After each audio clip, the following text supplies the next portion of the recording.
Good morning. I woke up today about 5. It's pretty dark when I wake up. Then I go for a walk to see the sunrise. And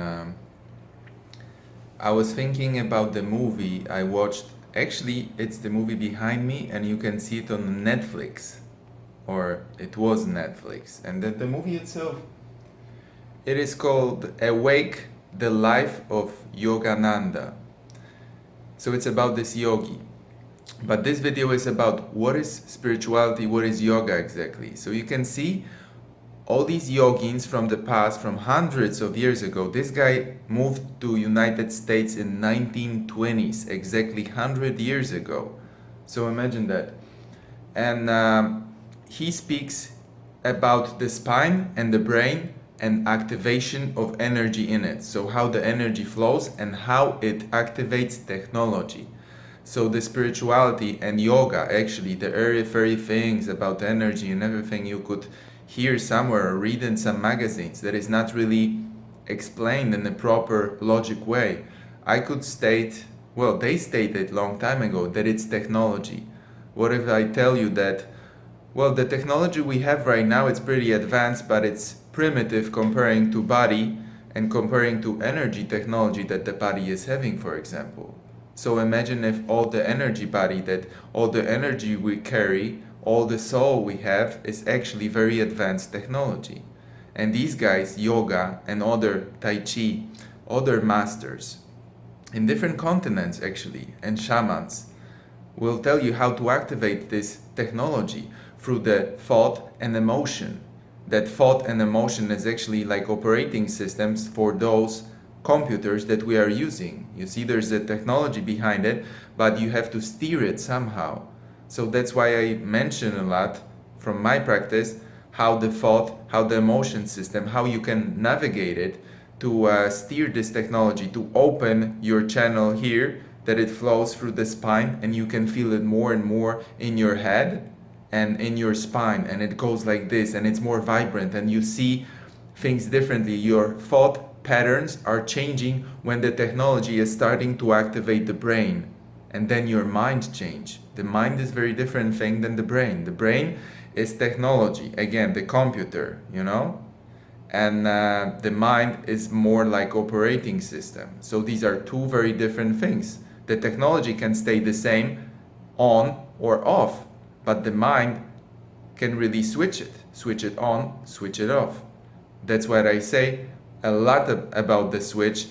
I call the website like this in the group, because you can switch on, you can switch off, or you can switch from bad to good. Well, we call it bad, good. It's nothing is really bad or good that I mentioned many times, but we call it like this because some emotions, some thoughts are not that necessarily, well, serving us in the purpose to feel happy, to feel good, to feel inspired, to feel fulfilled. And then when you activate this technology, you can feel different emotions. You can see your thoughts are changing. You can feel energy coming in through the, well, first or last chakram, however you call it, the corona chakram. So you can feel actually this tingling I mentioned in the other video about meditation and advanced practice.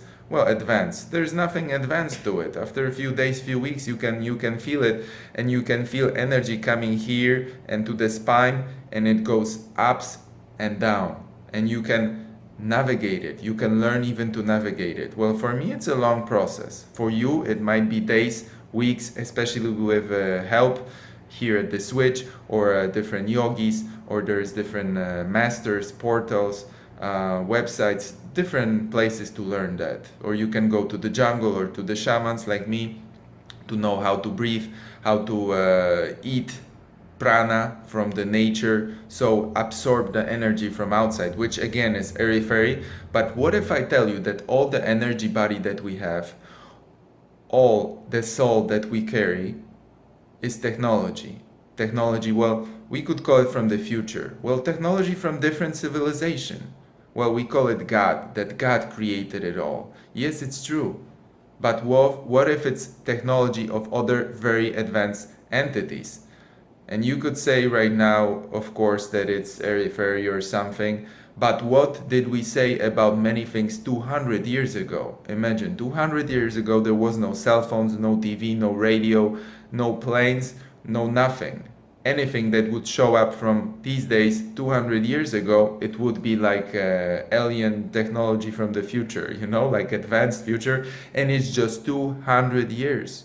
So imagine what we can achieve in 300 years. I'm pretty sure in 300 years we're going to know exactly how this technology works. It's going to be explained on the websites, maybe even at schools, if governments will let us know how the technology works, or there will be no organizational structures like right now. Anyway, it's not the futurism video. It's about, but imagine what will happen in 5,000 years, in million years, or other civilization that have like few millions years, and we have just like 2, 5, 10,000 years right now of the civilization that we actually know as a humanity in this form. It's a long story of humanity and how we did evolution, and that was a jumps. I'm referring to this, and the jumps probably wasn't natural. So these are different things. And this guy in 1920s, he mentioned this. Let me try to put the video on to show you how the guy looked like. The colonial rule had come to Los Angeles, and he was able to honor him. I'm not sure if you can see it well, because there's a sun. Who was organized to welcome But the ambassador, and Yogananda, being one of the most Yogananda Indians, is a very interesting was guy. invited to give one of the. That's the guy. And very interesting past and very interesting movie. So this is him. And